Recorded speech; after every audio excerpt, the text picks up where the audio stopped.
O conto a seguir foi lido especialmente aos que possuem alguma limitação à leitura, tais como os deficientes visuais, os dislexos, os idosos, entre outros.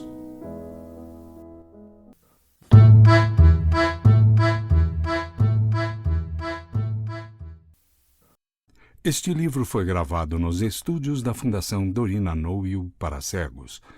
Lido por Antônio Sérgio Grell. A Sereníssima República.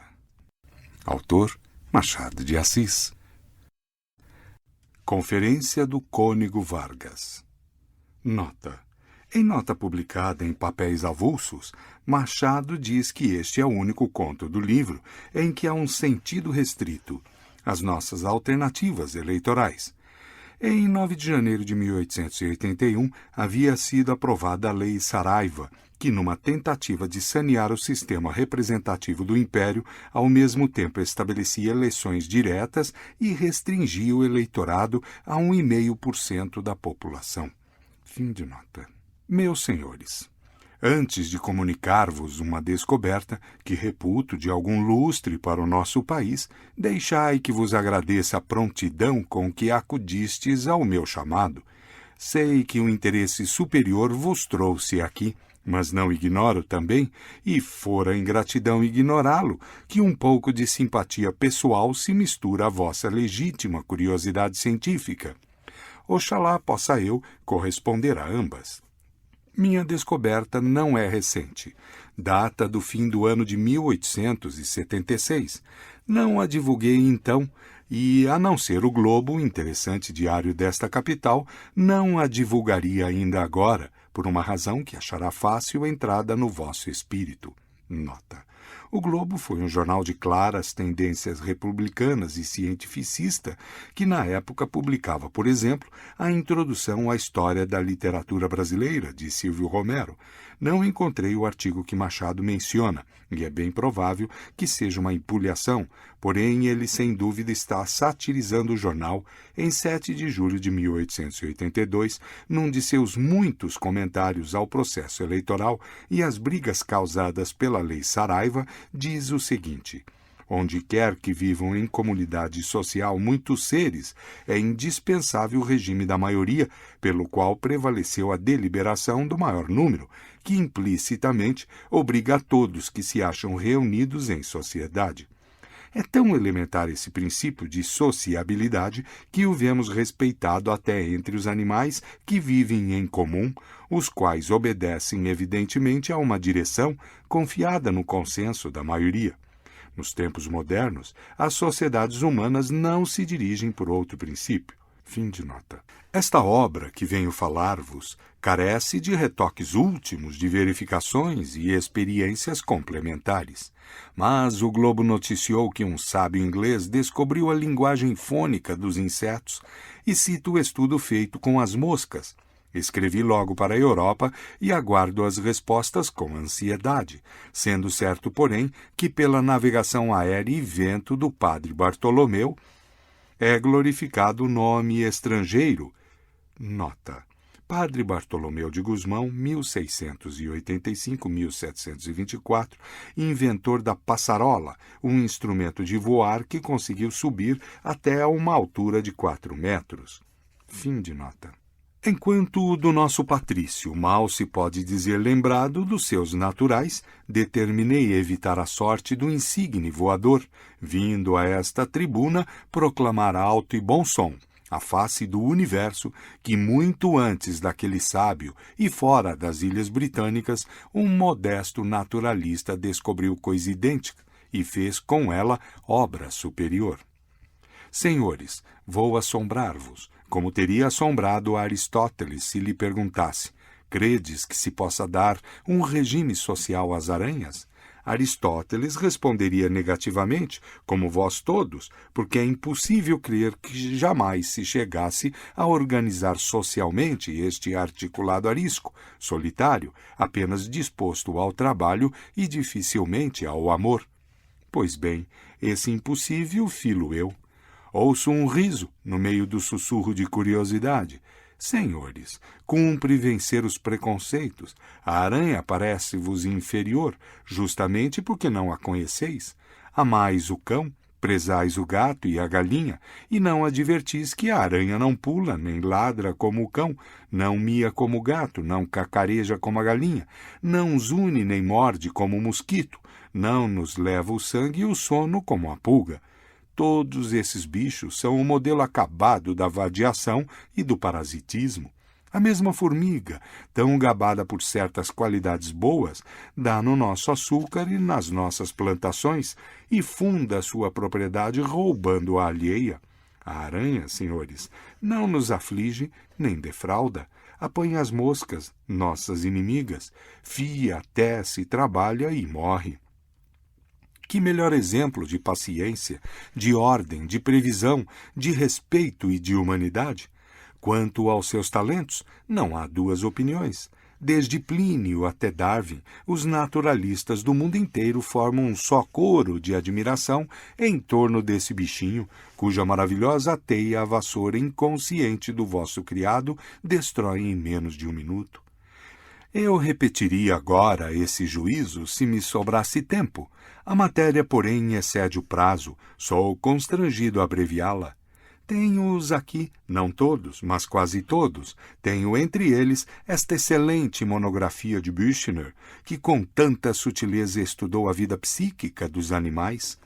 Nota: Ludwig Büchner, 1824-99, filósofo e cientista cujas teorias materialistas expostas, por exemplo, em Kraft und Stoff, Força e Matéria, 1855, causaram escândalo.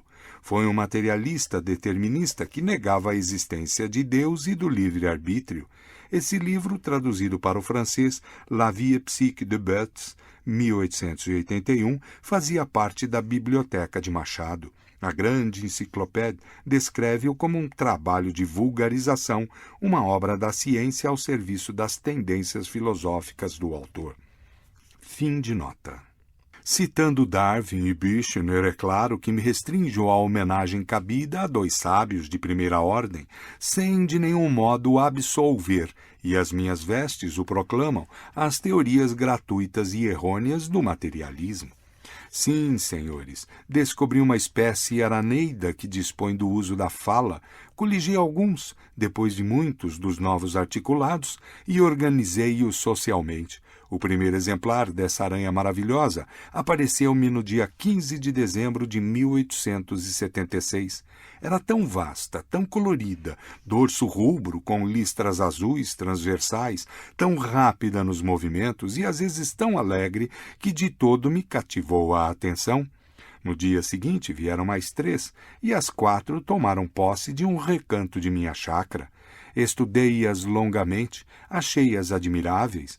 Nada, porém, se pode comparar ao pasmo que me causou a descoberta do idioma araneida, uma língua, senhores, nada menos que uma língua rica e variada, com a sua estrutura sintáxica, os seus verbos, conjugações, declinações, casos latinos e formas onomatopaicas, uma língua que estou gramaticando para uso das academias, como o fiz sumariamente para meu próprio uso. E filo, notai bem, vencendo dificuldades aspérrimas com uma paciência extraordinária. 20 vezes desanimei, mas o amor da ciência dava-me forças para remeter a um trabalho que hoje declaro não chegaria a ser feito 2 vezes na vida do mesmo homem. Guardo para outro recinto a descrição técnica do meu aracnide e a análise da língua. O objeto desta conferência é, como disse, ressalvar os direitos da ciência brasileira por meio de um protesto em tempo, e isto feito, dizer-vos a parte em que reputo a minha obra superior à do sábio de Inglaterra. Devo demonstrá-lo e para este ponto chamo a vossa atenção. Dentro de um mês, tinha comigo 20 aranhas. No mês seguinte, 55. Em março de 1877, contava 490. 2 forças serviram principalmente à empresa de as congregar, o emprego da língua delas, desde que pude discerni-la um pouco, e o sentimento de terror que lhes infundi. A minha estatura, as vestes talares, o uso do mesmo idioma, fizeram-lhes crer que era eu o deus das aranhas, e desde então adoram-me. E vede o benefício desta ilusão, como as acompanhasse com muita atenção e miudeza, lançando em um livro as observações que fazia, cuidaram que o livro era o registro dos seus pecados, e fortaleceram-se ainda mais na prática das virtudes. A flauta também foi um grande auxiliar. Como sabeis, ou deveis saber, elas são doidas por música. Não bastava associá-las, era preciso dar-lhes um governo idôneo. Hesitei na escolha. Muitos dos atuais pareciam-me bons, alguns excelentes, mas todos tinham contra si o existirem. Explico-me. Uma forma vigente de governo ficava exposta a comparações, que poderiam amesquinhá-la. Era-me preciso ou achar uma forma nova ou restaurar alguma outra abandonada. Naturalmente adotei o segundo alvitre, e nada me pareceu mais acertado do que uma república, à maneira de Veneza, o mesmo molde e até o mesmo epíteto, obsoleto, sem nenhuma analogia, em suas feições gerais, com qualquer outro governo vivo. Cabia-lhe ainda a vantagem de um mecanismo complicado, o que era meter à prova as aptidões políticas da jovem sociedade. Outro motivo determinou a minha escolha. Entre os diferentes modos eleitorais da antiga Veneza, figurava o de saco e bolas, iniciação dos filhos da nobreza no serviço do Estado. Metiam-se as bolas com os nomes dos candidatos no saco e extraía-se anualmente um certo número, ficando os eleitos desde logo aptos para as carreiras públicas. Este sistema fará rir aos doutores do sufrágio, a mim não. Ele exclui os desvarios da paixão, os desasos da inépcia, o congresso da corrupção e da cobiça. Mas não foi só por isso que o aceitei. Tratando-se de um povo tão exímio na fiação de suas teias, o uso do saco eleitoral era de fácil adaptação, quase uma planta indígena. A proposta foi aceita. Sereníssima República pareceu-lhes um título magnífico, roçagante, expansivo, próprio a engrandecer a obra popular.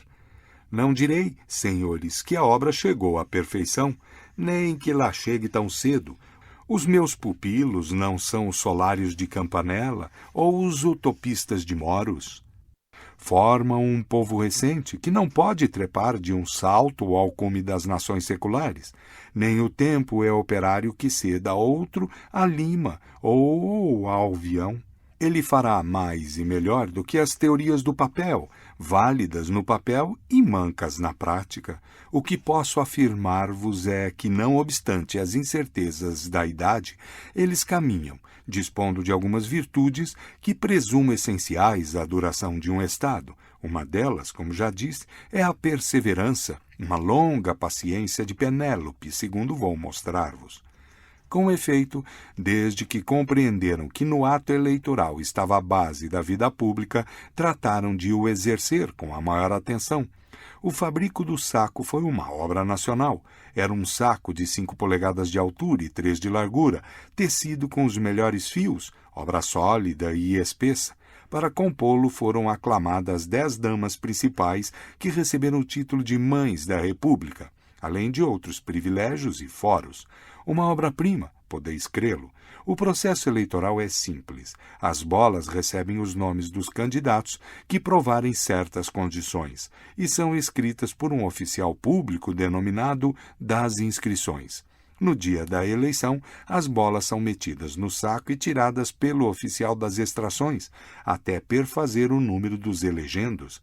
E isto, que era um simples processo inicial na antiga Veneza, serve aqui ao provimento de todos os cargos. A eleição fez-se a princípio com muita regularidade, mas logo depois um dos legisladores declarou que ela fora viciada por terem entrado no saco 2 bolas com o nome do mesmo candidato. A Assembleia verificou a exatidão da denúncia e decretou que o saco, até ali de 3 polegadas de largura, tivesse agora 2, limitando-se a capacidade do saco, restringia-se o espaço à fraude. Era o mesmo que suprimi-la. Aconteceu, porém, que na eleição seguinte, um candidato deixou de ser inscrito na competente bola, não se sabe se por descuido ou intenção do oficial público. Este declarou que não se lembrava de ter visto o ilustre candidato, mas acrescentou nobremente que não era impossível que ele lhe tivesse dado um nome. Neste caso, não houve exclusão, mas distração. A Assembleia, diante de um fenômeno psicológico inelutável, como é a distração, não pôde castigar o oficial, mas, considerando que a estreiteza do saco podia dar lugar a exclusões odiosas, revogou a lei anterior e restaurou as 3 polegadas. Nesse ínterim, senhores, faleceu o primeiro magistrado e 3 cidadãos apresentaram-se candidatos ao posto, mas só 2 importantes, Hazerote e Magog, os próprios chefes do partido retilíneo e do partido curvilíneo. Devo explicar-vos estas denominações. Como eles são principalmente geômetras, é a geometria que os divide em política. Uns entendem que a aranha deve fazer as teias com fios retos, é o partido retilíneo. Outros pensam, ao contrário, que as teias devem ser trabalhadas com fios curvos, é o partido curvilíneo. Há ainda um terceiro partido, misto e central, com este postulado. As teias devem ser urdidas de fios retos e fios curvos, é o partido reto-curvilíneo.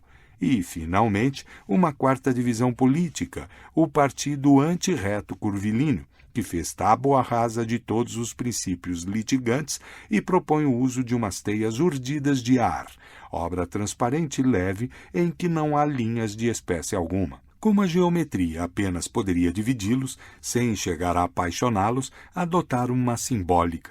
Para uns, a linha reta exprime os bons sentimentos, a justiça, a probidade, a inteireza, a constância, etc., ao passo que os sentimentos ruins ou inferiores, como a bajulação, a fraude, a deslealdade e a perfídia, são perfeitamente curvos. Os adversários respondem que não, que a linha curva é a da virtude e do saber, porque é a expressão da modéstia e da humildade. Ao contrário, a ignorância, a presunção, a toleima, a parlapatice são retas, duramente retas. O terceiro partido, menos anguloso, menos exclusivista, desbastou a exageração de uns e outros, combinou os contrastes e proclamou a simultaneidade das linhas como a exata cópia do mundo físico e moral.